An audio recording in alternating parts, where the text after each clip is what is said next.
voy a tratar de mejorarlo. Bueno, de antemano, muchas gracias por la invitación a los organizadores de este evento tan importante. Es un placer para mí poder hablar sobre la impedancia bioeléctrica. Yo conocí esta tecnología hace 5 o 6 años más o menos y a partir de ella empecé a reconocer muchas propiedades, no solamente para la obesidad, sino para otras condiciones de salud. En esta presentación nosotros vamos a reconocer la epidemiología de la obesidad. Bueno, muchísimas gracias. Entonces, como le estaba contando, vamos a hablar sobre la epidemiología de la obesidad del mundo, cómo el mundo ha utilizado el IMC.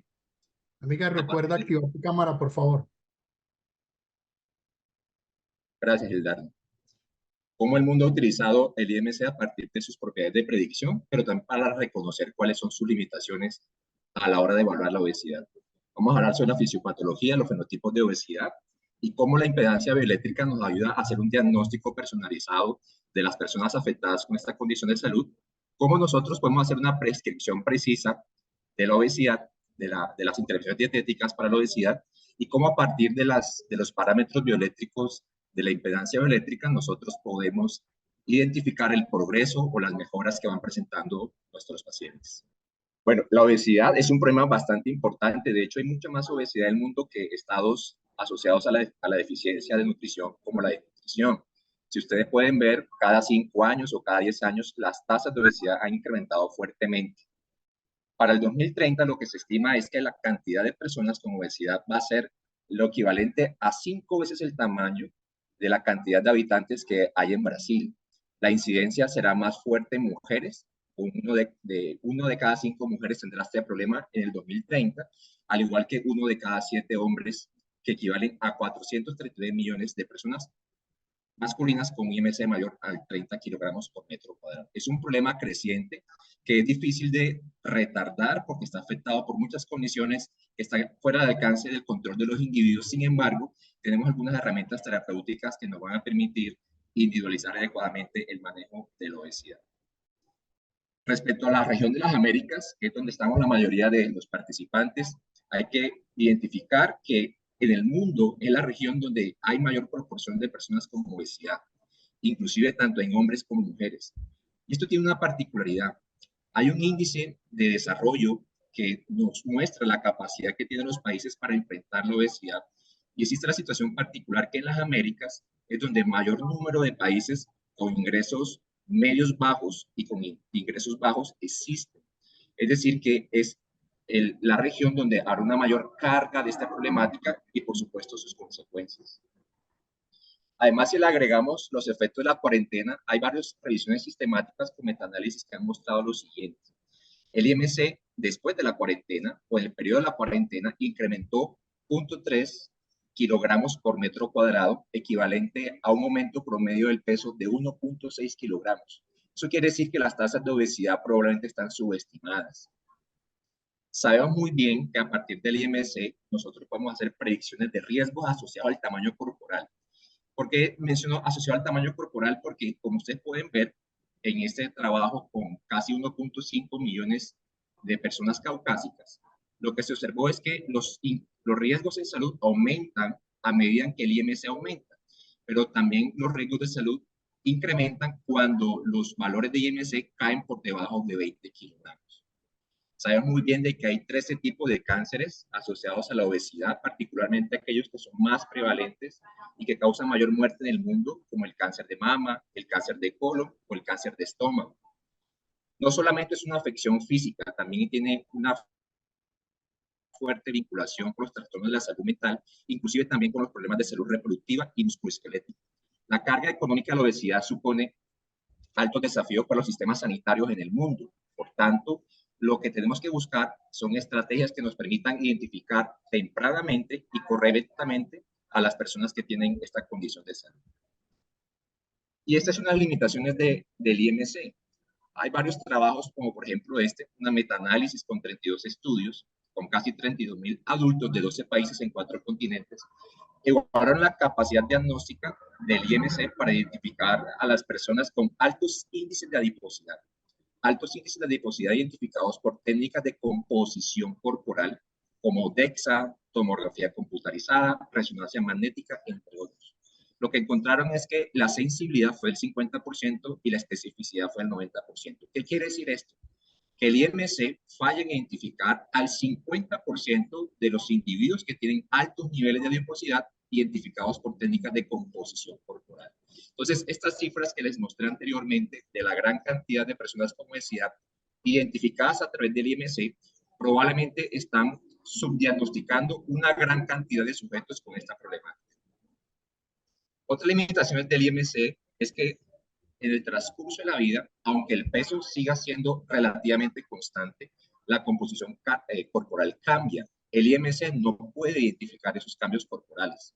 Aquí estamos viendo de que, por ejemplo, en el transcurso del tiempo, aunque el peso se mantenga relativamente igual, la cantidad de grasa corporal va aumentando.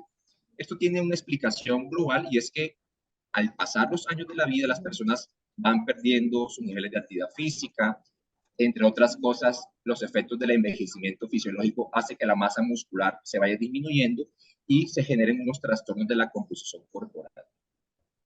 El IMC no distingue estos trastornos, no distingue el área grasa visceral, no distingue la grasa subcutánea y tampoco la grasa ectópica. Entonces, hablemos un poco de la obesidad más allá del IMC. ¿Dónde está la obesidad? Esa imagen de resonancia magnética está mostrando dos personas con exactamente el mismo índice de masa corporal. Nótese que una persona en el área azul está representando el tejido adiposo visceral y esta persona en la parte superior evidentemente tiene menor cantidad que esta que tiene mucho más. Son personas que tienen el mismo IMC pero diferentes niveles de adiposidad visceral. Y es importante entender cuáles son los depósitos de grasa en el cuerpo y los efectos que esto tienen en la salud. En primer lugar, nosotros fisiológicamente tenemos un tejido adiposo blanco diseñado para poder almacenar triglicéridos de una manera correcta sin que eso provoque desequilibrios en la salud. Sin embargo, cuando ese depósito de tejido blanco, que es el tejido subcutáneo, se sobrepasa, pues hay un desbordamiento hacia los tejidos musculares, el tejido hepático, hacia el corazón, hacia el páncreas, y eso es lo que nosotros reconocemos como la grasa ectópica o la grasa visceral. Esos dos tipos de grasas son las más importantes en relación a que incrementan los riesgos de eventos cardiovasculares y también metabólicos. Esto nos hace caer en conciencia de que tenemos que buscar herramientas más precisas para identificar cómo están esos dos depósitos en el cuerpo humano y no limitarnos simplemente al índice de masa corporal. Otro dato relevante es que los beneficios de las pérdidas modestas del peso corporal, esos beneficios están mediados porque cuando ocurre una pérdida, lo que se va disminuyendo de manera significativa son esos depósitos ectópicos. Entonces, ¿qué aplicaciones tiene la impedancia bioeléctrica para el manejo de la obesidad? Pues, en primer lugar, sabemos de que estamos en un congreso de impedancia, pero no sobra hacer una definición sencilla. Es una técnica de análisis de composición corporal que se basa en las propiedades de conducción eléctrica de los tejidos, justamente para poder identificar dos parámetros bioeléctricos, la resistencia y la reactancia. La resistencia es la oposición que hace la célula al paso de una corriente eléctrica y está determinada principalmente por la hidratación. Mientras que la capacitancia o reactancia es la otra oposición que tienen las células en función de la constitución de la membrana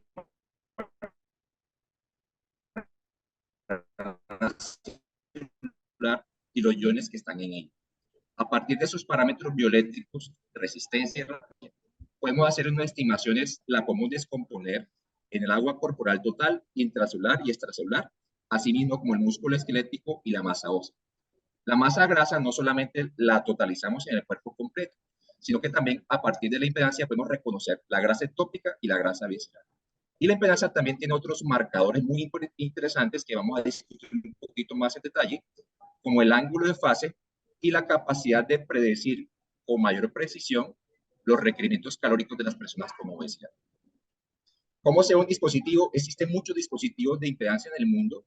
Los más avanzados cada vez más están buscando que sean más portables. Inclusive los datos se pueden exportar automáticamente vía Wi-Fi o vía Bluetooth a dispositivos móviles para que los resultados sean compartidos en la nube y a nuestros usuarios. Uno de los beneficios de la impedancia bioeléctrica es que nosotros podemos estimar con mucha precisión el gasto energético de reposo de las personas. La mayoría de las ecuaciones predictivas que utilizamos los clínicos en el mundo son ecuaciones predictivas estimadas por regresión logística. Es decir, analizan la cantidad de calorías indirectas que se han hecho en ciertas poblaciones para poder identificar cuáles son los determinantes de la composición corporal que mejor se asocian al gasto energético del reposo. Así entonces vamos a identificar que las ecuaciones como la de Wang y la de Horry-Weisberg y sus colaboradores tienen un R cuadrado mucho más alto que la ecuación de Mifre. ¿Cuál es la explicación de esto? Resulta de que las dos primeras ecuaciones, dentro de sus ecuaciones matemáticas, utilizan parámetros de composición corporal basados en la masa magra y no en el peso corporal total.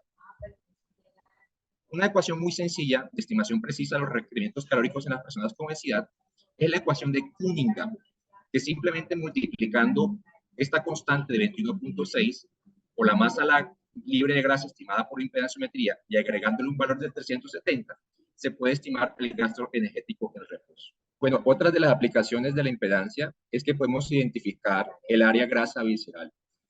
Hay varios métodos estándares como la tomografía computarizada, pero son muy costosos y difíciles de acceder. Los desarrollos recientes en la impedancia lo que han encontrado es que tienen excelente concordancia de los valores predichos respecto a los medios por tomografía computarizada. ¿Cómo reconocemos una persona que tiene el área grasa visceral aumentada? Es aquella que tiene un valor mayor a 100 centímetros cuadrados y esa persona se denomina una persona con obesidad a nivel abdominal. Entonces, la impedancia no solamente nos permite estimar el área grasa visceral, sino otros componentes muy importantes del cuerpo humano. Por ejemplo, aquí este estudio lo que hizo fue comparar la composición corporal de personas diabéticas con sobrepeso en comparación a personas controles sin diabetes emparejadas por IMC. Aquí lo que queremos reseñar es que a pesar de que tenían el mismo IMC, sus niveles de grasa corporal total, los niveles de grasa visceral, los niveles de grasa subcutánea eran significativamente mayor a las personas sin diabetes a pesar de que tenían igual IMC. Y notablemente se identificó que además de los niveles elevados de adiposidad, el músculo esquelético estaba significativamente disminuido, como lo podemos apreciar en estos datos. ¿Esto qué quiere decir? Que la impedancia no solamente cuantifica la grasa corporal, no solamente identifica la acumulación anormal en depósitos ectópicos, sino que también nos permite identificar un fenotipo de obesidad muy importante que no podemos analizar a través de técnicas antropométricas, que es el fenotipo de obesidad con sarcopenia. La frecuencia de sarcopenia no es menor. Se ha estimado que en sujetos entre 40 y 60 años, 2 a 3 de cada 10 personas en estas edades puede tener esta condición. La obesidad sarcopénica incrementa los riesgos en salud más allá de tener solamente obesidad, como lo podemos observar en este metaanálisis que encontró que las personas con obesidad y sarcopenia tenían 1.5 veces mayores riesgos de presentar eventos respiratorios en comparación a los sujetos en condición normal. ¿Cuáles son los usos entonces de la impedancia para la identificación de la obesidad con sarcopenia? Primero, reconocer de que existen unos criterios diagnósticos. Recientemente la ESPEN y la Agremiación Europea para la Evaluación de la Sarcopenia y la Obesidad emitieron un consenso para las definiciones y los criterios diagnósticos. Cuando revisamos la literatura vamos a encontrar una gran cantidad de definiciones y una gran cantidad de puntos de corte. Y justamente este consenso lo que busca es poder uniformar las prácticas para que podamos observar si los puntos de corte son apropiados o no. Entonces, en resumen, la obesidad sarcopénica es la coexistencia de altos índices de adiposidad y baja masa y o función muscular. Como ya mencioné, estas personas tienen mayor riesgo de salud en comparación a tener solamente obesidad. A partir de la impedancia, nosotros podemos identificar la cantidad de masa grasa, la cantidad de músculo esquelético y a partir de estos dos valores identificar los dos criterios fenotípicos de la obesidad con sarcopenia. Un porcentaje de grasa mayor al 30% en mujeres y mayor al 20% en hombres indica alta adiposidad.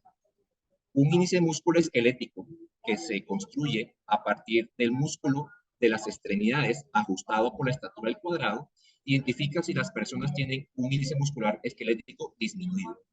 En las mujeres, el punto de corte es 8.5 metros cuadrados y en hombres 7 kilogramos por metros cuadrados. Otra medición complementaria para reconocer esta condición es la fuerza de agarre, para la cual hay unos puntos de corte ampliamente establecidos, menor a 27 kilogramos en hombres y menor a 16 kilogramos en mujeres. Sin embargo, la recomendación de estas agremiaciones es identificar a cuál población de referencia pertenece al sujeto que estamos evaluando para encontrar los puntos de corte ajustados por edad y sexo para tener una mejor precisión de esta condición. En este documento hay una descripción abundante de estos puntos de corte para diferentes poblaciones. Nótese que el ángulo de fase es mucho menor en los sujetos con obesidad sarcopénica y algunos metaanálisis lo que han encontrado es que este marcador disminuye en los sujetos sarcopénicos. Hay una mayor prevalencia de sarcopenia en los sujetos que tienen bajos valores y que podría detectar la baja calidad muscular e identificar a los sujetos con sarcopenia. Este metaanálisis también identificó que los valores de punto de corte que van entre 4 y 5 grados para el ángulo de fase pueden identificar o apoyar en la identificación de los sujetos que tienen sarcopenia. Ahora bien, ¿qué es el ángulo de fase? Que es bastante mencionado en la literatura actualmente y ha ganado mucha difusión. Básicamente es un marcador de integridad celular, que lo que hace es estimar cómo se encuentra la salud global de las personas, estudiando la resistencia y la reactancia de las células al paso de una corriente eléctrica. El ángulo de fase la podemos medir en el cuerpo completo, pero también por segmentos, dependiendo del dispositivo que estemos utilizando, y también dependiendo del dispositivo, podemos estudiar el ángulo de fase a diferentes frecuencias. La forma en que se expresa este marcador es en grados, y la frecuencia preferida para su medición con propósitos clínicos es 50 kHz. ¿Por qué? Porque es donde la frecuencia de ángulo de fase es máxima. Se ha identificado que la obesidad, la infección, los estilos de vida, el ambiente, genera inflamación, estrés oxidativo y cascada abajo, eso genera unos desarrollos celulares y metabólicos que son identificables a través del ángulo de fase. El ángulo de fase disminuido incrementa las probabilidades de hospitalización, de enfermedades crónicas asociadas a la obesidad, los riesgos de muerte y los riesgos de disfunción asociada al músculo esquelético. ¿Qué sucede con el ángulo de fase en las participantes con sobrepeso y obesidad? Varias revisiones lo que han encontrado es que estos valores progresivamente disminuyen en la medida en que el porcentaje de masa muscular, de masa grasa, incrementa. Nosotros podemos identificar a través del ángulo de fase el perfil metabólico de los participantes. Por ejemplo, en este trabajo compararon el tercil más bajo versus el tercil más alto de ángulo de fase y notaron que los niveles de circunferencia de cintura, de glucosa en sangre en ayunas y los niveles de triglicéridos eran significativamente menores entre estos dos grupos categorizados por ángulo de fase. A través de este marcador, nosotros podemos identificar a los pacientes que tienen adherencia a la dieta.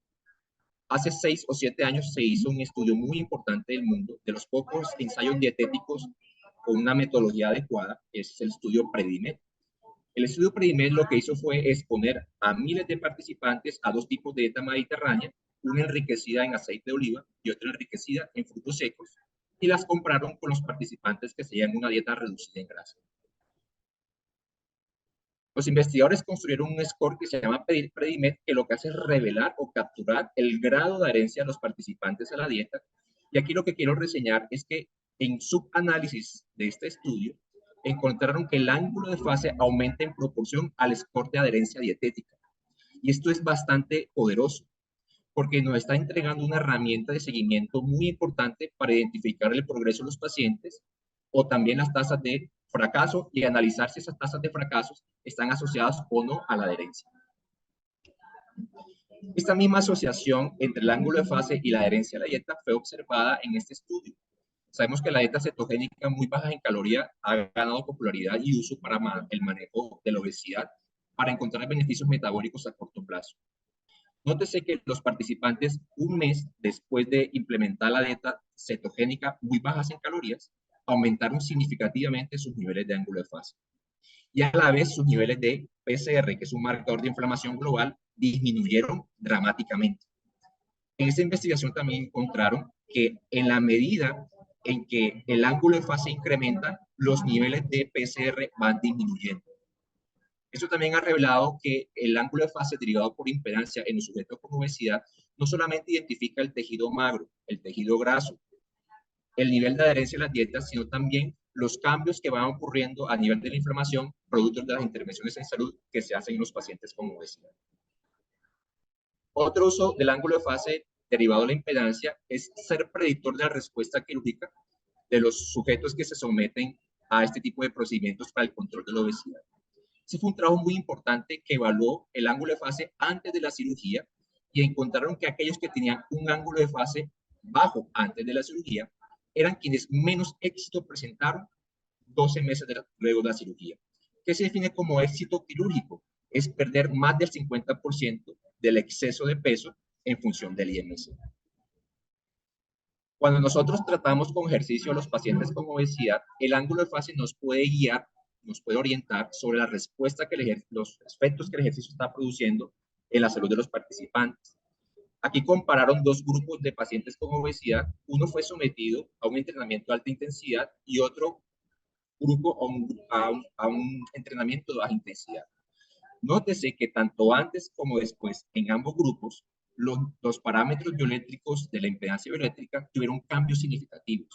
Por ejemplo, los niveles de resistencia disminuyeron, los niveles de reactancia incrementaron, al igual que los niveles de ángulo de fase.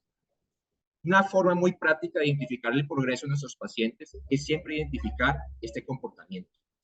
Cuando la resistencia celular baja, quiere decir que la conductividad eléctrica de las células ha mejorado, producto de una mejor condición celular global.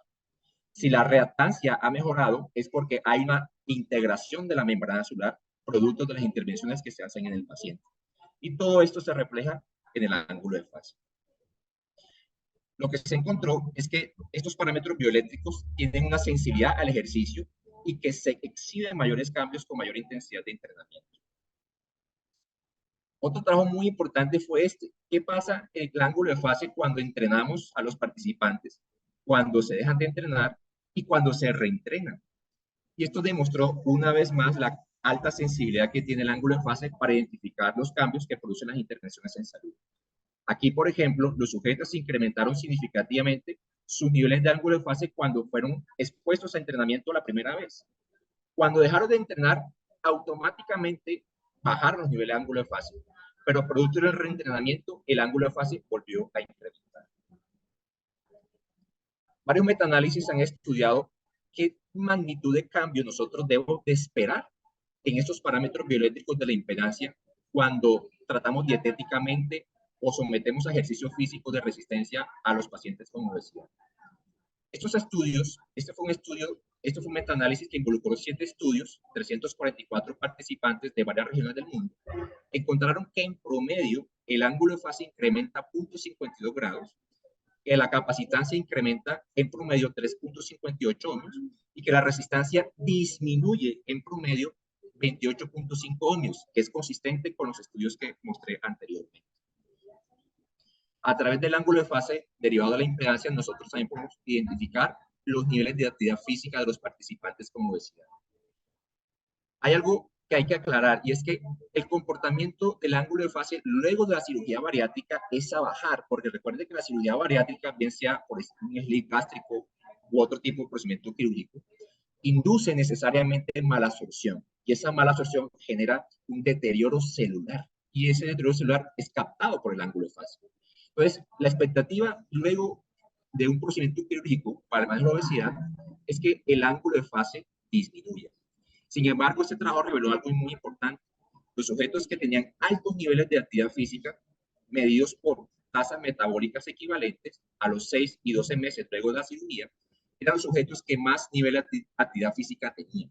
Es decir, se sugiere que la actividad física puede atenuar las reducciones del ángulo de fase que ocurren luego de las cirugías bariátricas y que el ángulo de fase puede sugerir el nivel de actividad física y viceversa. Para ir resumiendo, Cuando hacemos una intervención en salud, bien sea a través de ejercicio físico o intervenciones dietéticas, a nivel celular ocurren unos cambios que son sensados con el ángulo de fase.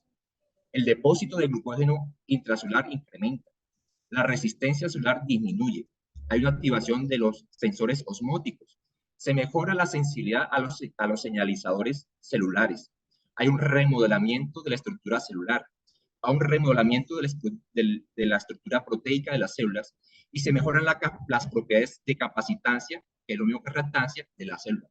Todo esto significa de que el ángulo de fase mejora y nos permite identificar el progreso de los pacientes.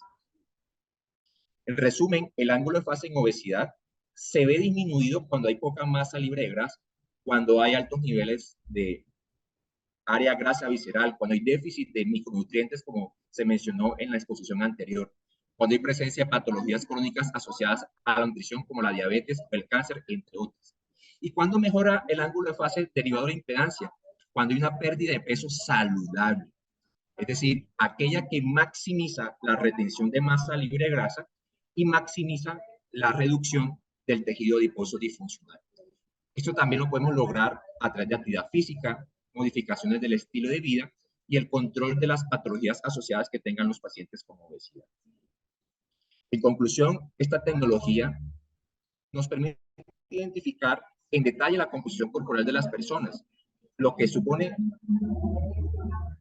una ventaja comparativa respecto al IMC. Esto es muy importante porque la obesidad no es homogénea, varía significativamente entre las personas en términos de distribución de grasa, músculo y otros factores metabólicos. En los tratamientos nos ayudan a menos cambios en la composición corporal para ajustar de manera más precisa la progresión, los tratamientos y la progresión de los pacientes. Podemos identificar situaciones asociadas que agravan la obesidad como la sarcopenia y a través del ángulo de fase que nos indica la calidad muscular y la salud metabólica en los obesos. Los valores de ángulo de fase pueden indicar el grado de adherencia a la dieta y predecir respuestas a intervenciones quirúrgicas. Y otra bondad que tiene esta tecnología es su amplia aplicación. Es súper útil tanto en ámbitos clínicos como en investigaciones. Entonces la invitación es a seguir explorando estas propiedades que tiene la impedancia bioeléctrica que en mi opinión, nos ha hecho reflexionar, nos ha hecho resignificar cómo es la obesidad, cómo ocurre en las personas, en qué grado los tratamientos producen efectividad a través de los componentes bioeléctricos de la impedancia bioeléctrica. Muchísimas gracias y nuevamente agradezco la invitación y me disculpo por los problemas técnicos que presentamos en la transmisión. Feliz tarde.